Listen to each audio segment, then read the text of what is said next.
Hi, everybody. We have the big pleasure of being joined by Emily Schrader, who is a pro-Israeli activist, a woman, and she is live with us from Israel.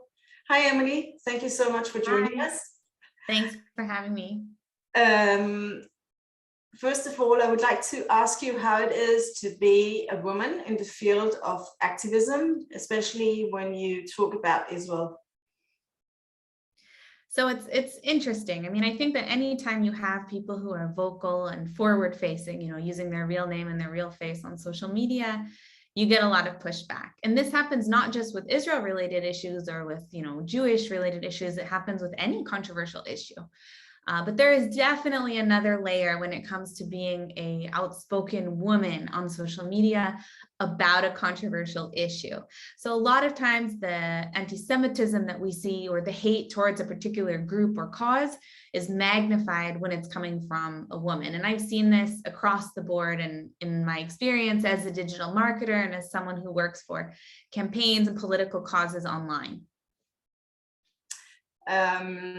You've written quite a lot of articles about your activism, both as a woman, but also generally, both about the EU politics when it comes to Israel, the UN, BDS, and so forth.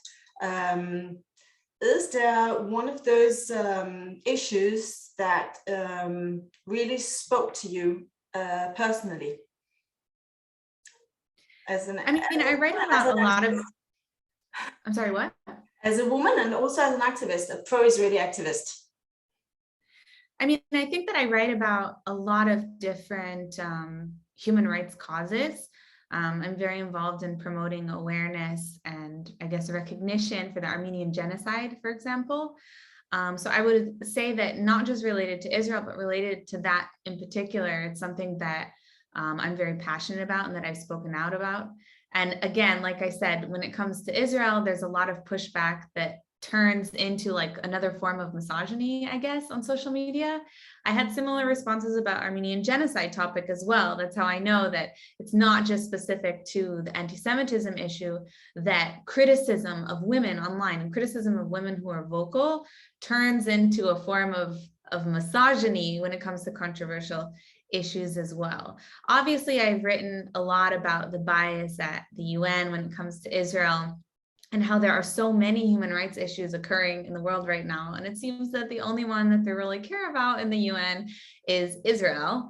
So of course, this is something that I've written about extensively. And I think that when it comes to someone who cares about women's rights and who cares about human rights, as I do, and as I've written about with Afghanistan and with many other conflicts around the world, it's even more offensive that not only are they obsessively focused on Israel and on Jews, frankly, but also that they're ignoring the other issues and the other atrocities which are occurring against women because they're so preoccupied with Israel. So It's just madness what we've seen for years already happening in the United Nations, especially in the Human Rights Council, which should be doing the very opposite of what they're doing, what they're focusing on.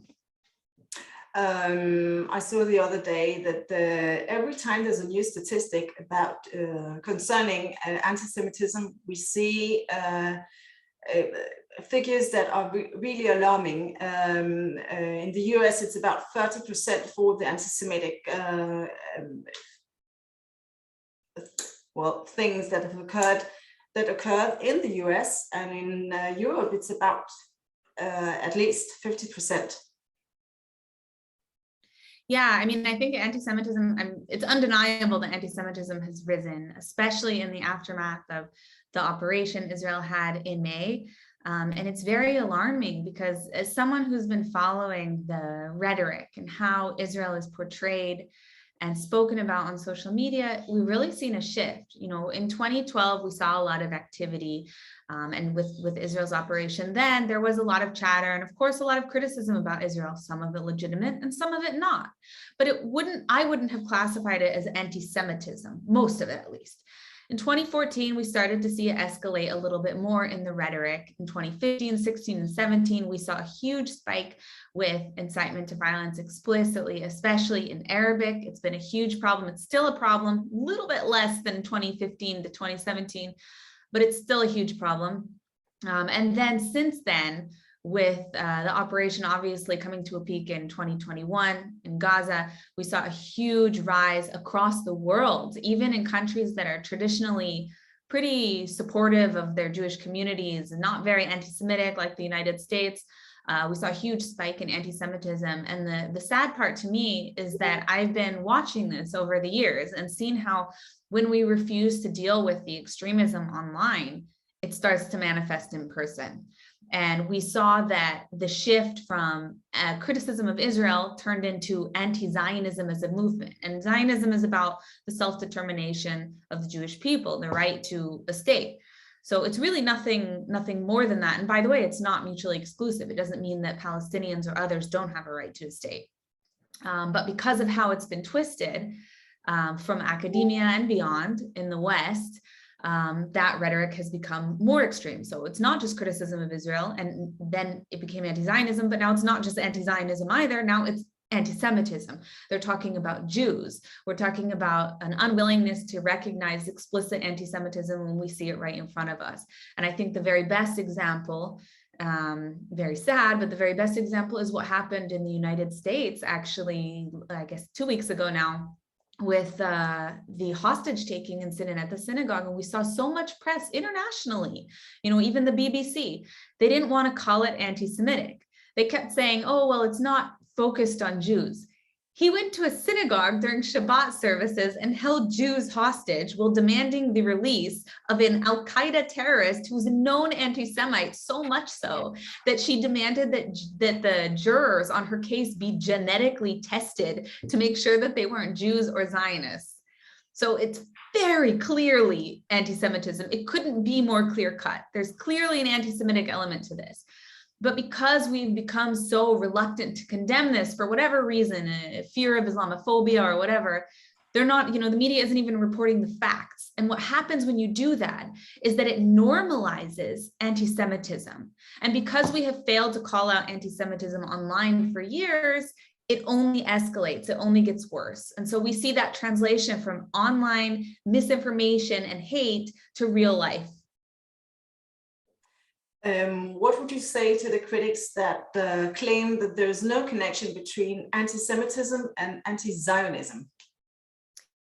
In a way, I wish it was the case, because obviously Israel is an imperfect state that has many flaws and many things that need to be fixed. But when you see people who are anti-Zionist, you almost always, I would say 99.9% of the time, see them bringing in clearly anti-Semitic elements into their so-called criticism. Criticism of Israeli policy is completely legitimate. But saying that the Jewish people, and only the Jewish people, don't have a right to self-determination, don't have a right to a state, don't have a right to peoplehood, that is what you're saying when you say you're an anti-Zionist. When you say that you're against it, doesn't mean you need to be an advocate for it, but to say that you're anti-Zionist means that you're against the Jewish right to self-determination. And there's nothing progressive about that. When you're saying that, what you're saying is I have a problem with Jews having the right to self-determination. So there is something inherently anti-Semitic about being anti-Zionist. And I don't want anyone to get confused about this. That doesn't mean you can't criticize Israel. Of course, you can criticize Israel, you can criticize the IDF, you can criticize Israeli policy. That's not the same thing as being anti-Zionist. A lot of people don't understand maybe what Zionism is, that I can accept, but being an anti-Zionist means you're against Jews. You made Aliyah from the US a few years ago. Could you tell a bit about the difference between being a Jew in the diaspora versus being a Jew in Israel? I think that I came into Israel with a pretty good understanding of Israel's flaws and Israel's shortcomings, because it was, I guess, my area of work, my area of expertise. I studied political science in the US, and by the time I made Aliyah, I had also completed my master's degree in Israel.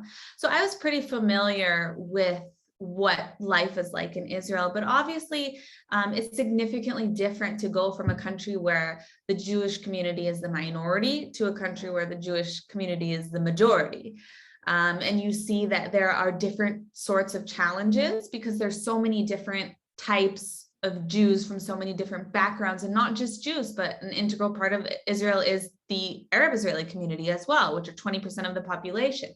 I think a lot of times in the diaspora, Jewish communities almost forget that this minority exists and that it is a part of Israel. It is a part of the Jewish and democratic state that we love and care about so much.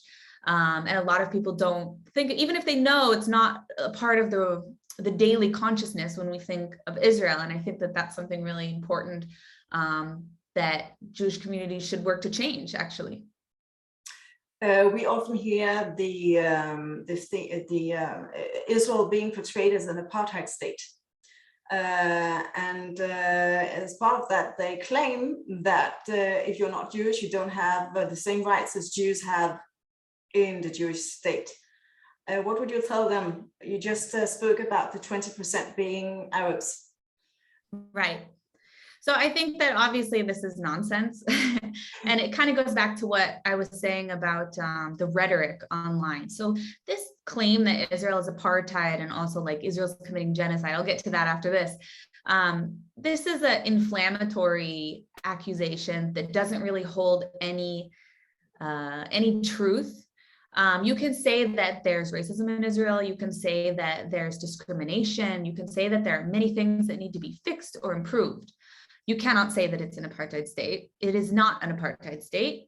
And a lot of times when we see people making these accusations, they're saying it just to rally up the troops against Israel in a wave of criticism. We saw it with some of the even political figures in the United States, like Rashida Tlaib, member of Congress, who stood on the House floor and said something about how Israel was a apartheid state.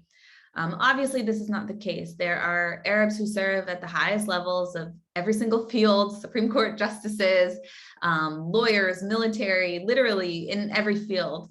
And that couldn't be the case if the country was truly an apartheid state on its face.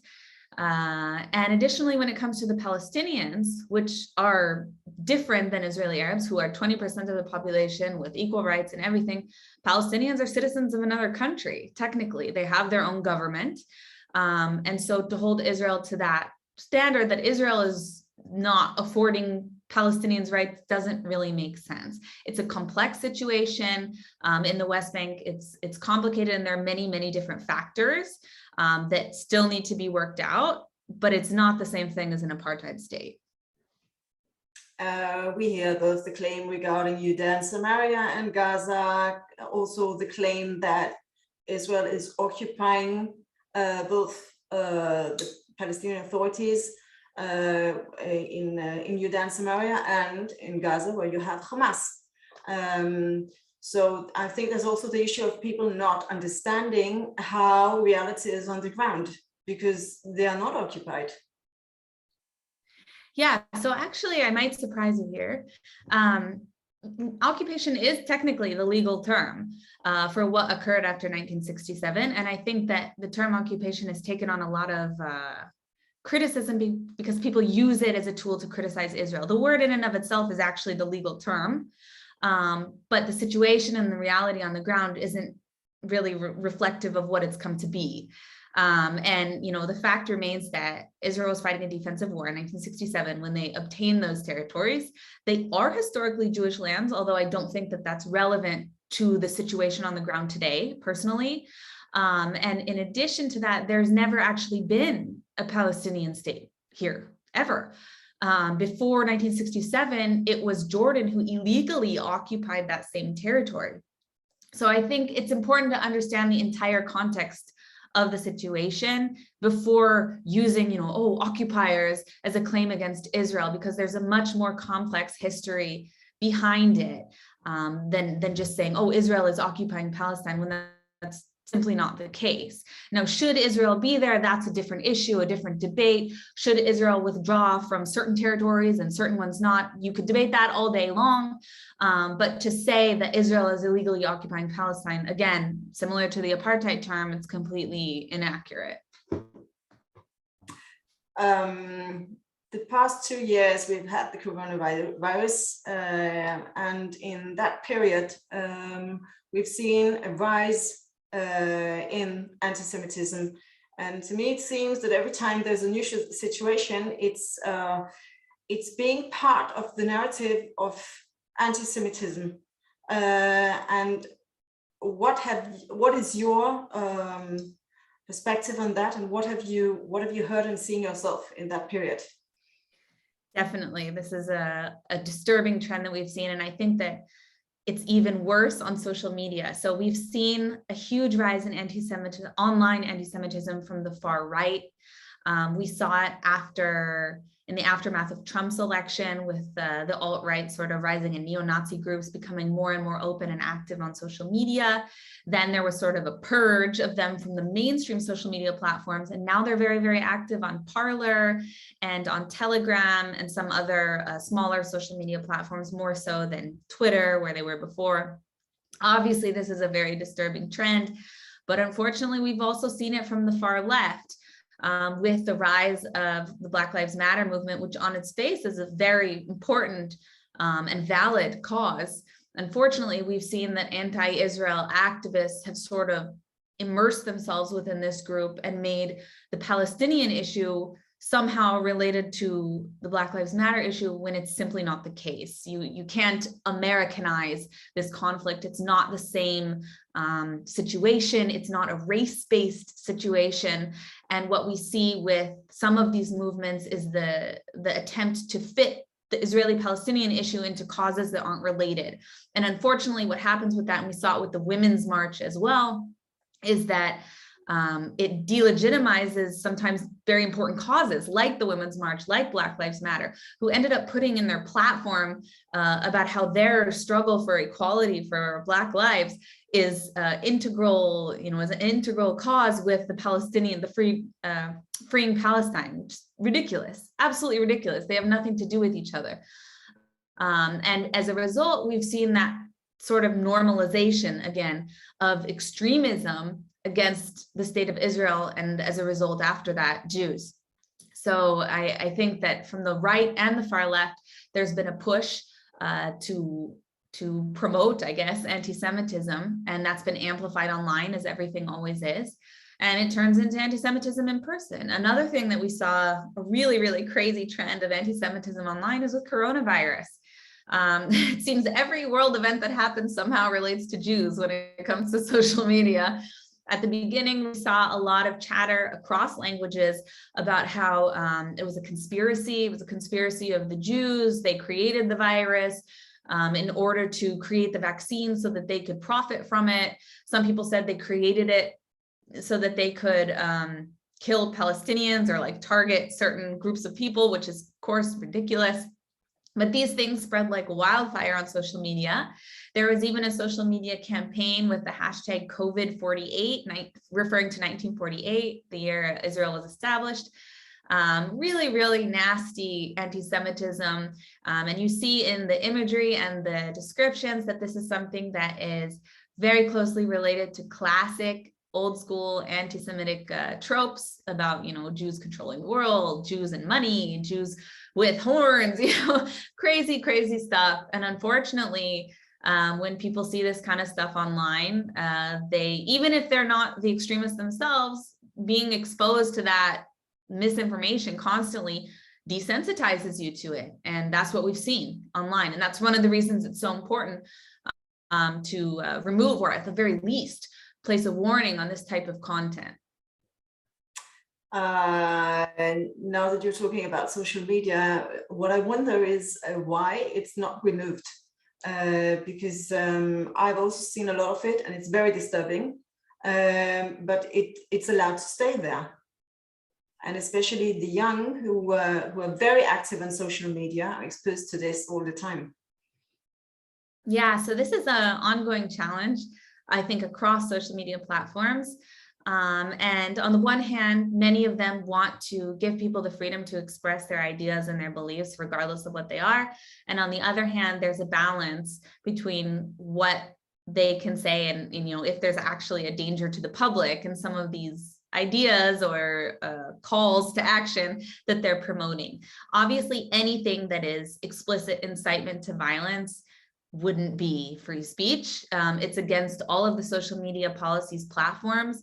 And I think, in the United States, they use the US Constitution as a reference point for freedom of speech, which is actually a very, very high standard. A lot of things are permitted under the US Constitution that wouldn't be permitted in many other countries or considered freedom of speech. So already the standards of these platforms are much higher for removing content, meaning that there's something that might be legal, but not permitted on social media platforms. So already the starting point is higher. There's a lot of content that Facebook, Twitter, Instagram are well within their rights to remove, and they don't always do it. And I think one of the other problems that we're facing with social media platforms is that it's inconsistently enforced. So against one group of people, they'll be very, very strict and remove content right away.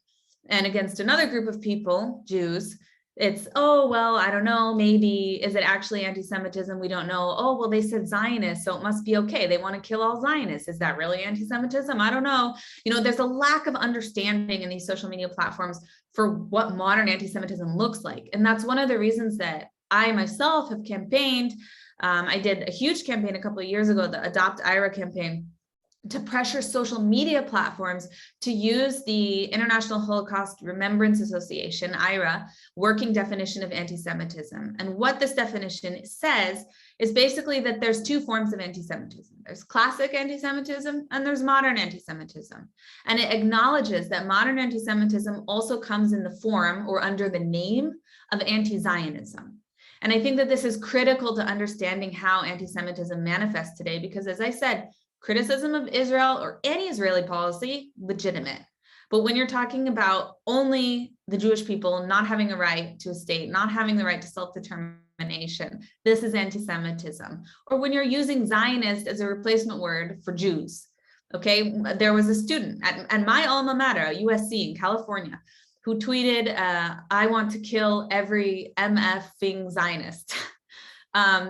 Obviously, she's talking about Jews. So this is a huge problem.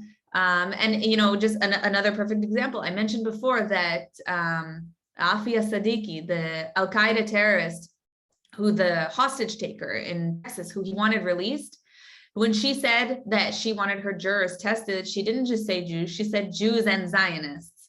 So this is something that people use interchangeably today, and often they use it because they think they can get away with criticizing Zionists.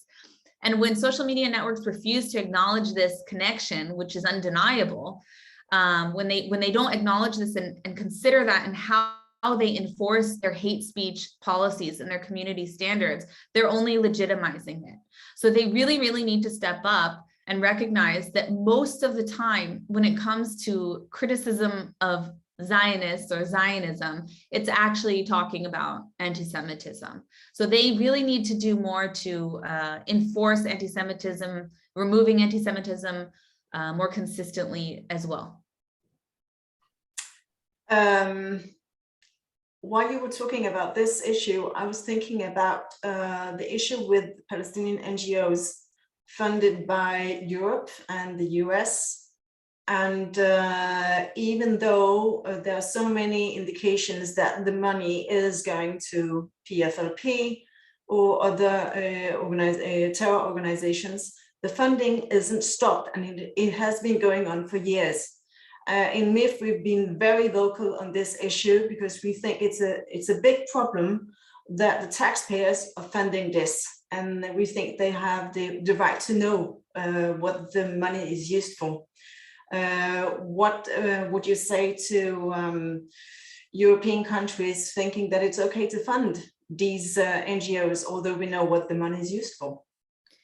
Well, obviously, I'm against this. I think it's extremely problematic. And I think you guys are doing really great and important work to fight for transparency, at the very least, transparency in where this taxpayer money is going. A few months ago, I'm sure you guys are familiar that the Israeli government released a report about 6 different NGOs who were directly funding internationally recognized terrorist organizations, Palestinian terrorist organizations in the West Bank. I think that there's been a few efforts to cut funding or freeze funding from several European countries. But at the same time, there really hasn't been a universal ending to this type of funding. I think it's a huge problem, by the way, not just because they're working with NGOs who, well, not really NGOs, terrorist organizations who are masquerading as NGOs, but also the Palestinian government itself. You know, unfortunately, they're still spending tens of millions of dollars every year on paying terrorists and the families of terrorists for their acts of terror. This is an entire government ministry, and it's a huge problem. And I think that as foreign governments who are working with the Palestinian leadership, they have not just opportunity, but an obligation to place conditions on this aid and to demand transparency and accountability from the Palestinian government. So this is something that everyone, every European should be working with their government and their elected officials as much as possible to push for this type of accountability, because otherwise these kinds of things are just going to continue, if not worsen. So it's definitely something that needs to be changed, and the aid needs to be re-examined more closely before anything goes through. And I also think the Palestinian leadership needs to be able to demonstrate clearly and unequivocally that none of the funds that come from European countries, or really from any country, are going towards the funding of terrorism. And unfortunately, we know that that's not the case right now. It's a huge problem. Do you have a message to Danes, Swedes, Norwegian, Icelandic viewers that hopefully are here with us, also Faroe Islands? Do you have a message for them, those that are actually pro-Israeli but perhaps are not active? What would you advise them to do to show their support to Israel? So I know that there's a lot of opposition and a lot of misinformation in the Scandinavian countries about what's happening in Israel. So I would encourage you guys to continue speaking out the best that you can and to educate yourselves about how you speak about these issues. Of course, never put yourself in danger, but also don't be afraid to have conversations one-on-one with people, or even in person if you don't feel comfortable online, about the information that you have. Because in a way, as people who are pursuing truth and looking for what's actually happening on the ground, rather than going with the knee-jerk reactions and the misinformation that's often reported, even in the media, you guys are ambassadors in a way, not necessarily for Israel, but for the truth. And I think that sometimes that gets lost because this is such an emotional conflict for both sides. And as people who are impartial on many of these issues, you guys have an opportunity to have a genuine discussion without so much of those, I guess, biases. So for any of you watching in Scandinavian countries, keep doing what you're doing, educate yourselves, look for sources from different sides. Before if you hear something crazy on either side, don't just take it as it is. Really look into the issues and try to have meaningful conversations with people. Of course, if you want to engage online and be more of an activist like me, I'm all for it. You don't have to do it with your face either. You can work on accounts anonymously. You can have an account under a different name and interact and be pro-Israel that way. So you don't have to put yourself in any sort of risk, but the more you can engage, the better, and the more helpful it will be. And that's all. And I would also say, please go online, MIFF DK, MIFF NO, MIFF IS, MIFF SE. Please go in and read the information. We've got so much information that is really critical to understand the issues and the reality in Israel, which is very different from what you hear and read in the local media. And if you have any questions, please ask us. That's what we're here for. So, Emily, do you have anything else to say to our viewers? Not really. I mean, you can find me on my social media, Emily in Tel Aviv. on Instagram, or Emily K. Schrader on Twitter. I'm happy to answer any questions you have, or if you have a specific issue you want to learn more about, let me know and I'll do my best to help you. My DMs are open, and that's all. Superb. Thank you so much, Emily, for joining us. It was a pleasure having you. Thank you. Really keep up the good work. You're doing superb work, and we are following you every day, and really Same to you.